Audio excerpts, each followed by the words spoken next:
नमस्कार मित्रांनो, स्वागत आहे तुमचं तोंडबंद या तुमच्या हक्काच्या YouTube चॅनेलवर। आणि आज आपण बोलणार आहोत एका गंभीर आणि महत्त्वाच्या विषयावर। अंगणवाडी सेविकांच्या मानधनात वाढ तर झाली, पण त्यासोबतच त्याच्या कामाच्या तासांमध्ये देखील वाढ करण्यात आली। पण मी म्हणतोय, कामाच्या तासांमध्ये केलेली ही वाढ कशासाठी?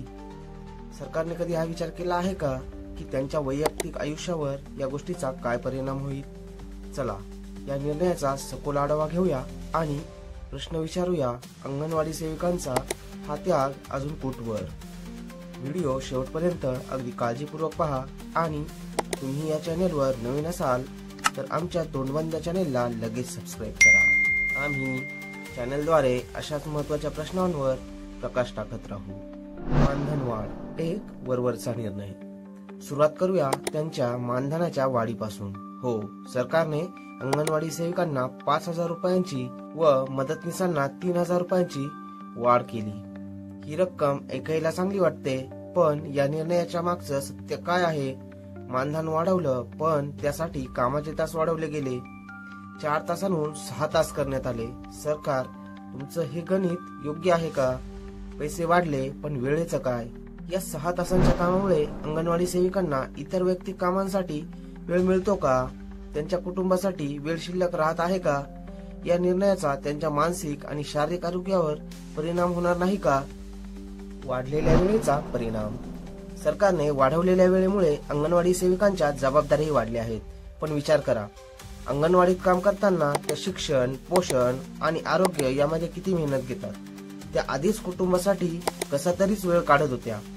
आता 2 तास अधिक कामामुळे त्यांच्या आयुष्यातील समतोल बिघडतोय का? हा निर्णय घेण्याआधी सरकारने त्यांचं मत विचारलं का? एकंदरीत सरकारने त्यांच्यावर मानधनाच्या बदल्यात वेळेचं ओझं लादलेलं दिसतंय। हा न्याय आहे का? डोक्याचा ताण आणि वैयक्तिक आयुष्य। अनेक सेविकांच्या तक्रारी आहेत की कामाच्या वाढलेल्या वेळेमुळे त्यांना इतर वैयक्तिक कामे जसे की शेती, घरची जबाबदारी किंवा इतर उपजीविकेची साधने सांभाळणं अशक्य झालं आहे।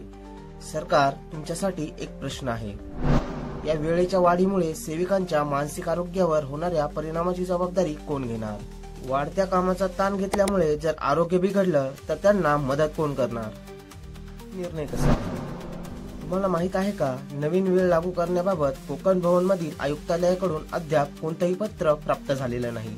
मग अशा स्थितीत सेविकांना न सांगता वेळ का वाढवली गेली? सरकार, आमचा सरळ प्रश्न आहे, हा निर्णय सेविकांच्या मताशिवाय कसा लागू करण्यात आला?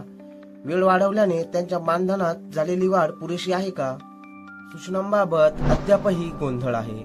सध्या अंगणवाडी सेविकांना सांगण्यात आलं आहे की वेळेचं नवीन पत्र मिळेपर्यंत पूर्वीच्या वेळेनुसार काम करावं। पण प्रश्न असा आहे, या गोंधळामुळे सेविका आणि मदतनीस यांची कामं किती विस्कळीत झाली आहेत?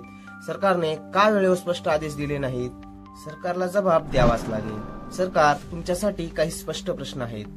वाढलेल्या मानधनाचं खरं मूल्य आहे का, जेव्हा ते कामाच्या अतिरिक्त तासांसाठी देण्यात येत आहे? या निर्णयामुळे सेविकांच्या कुटुंबाच्या आणि स्वतःच्या आरोग्याच्या समस्या कोण सोडवणार? त्यांच्या वैयक्तिक आयुष्यावर होणाऱ्या परिणामांकडे सरकार कधी लक्ष देणार?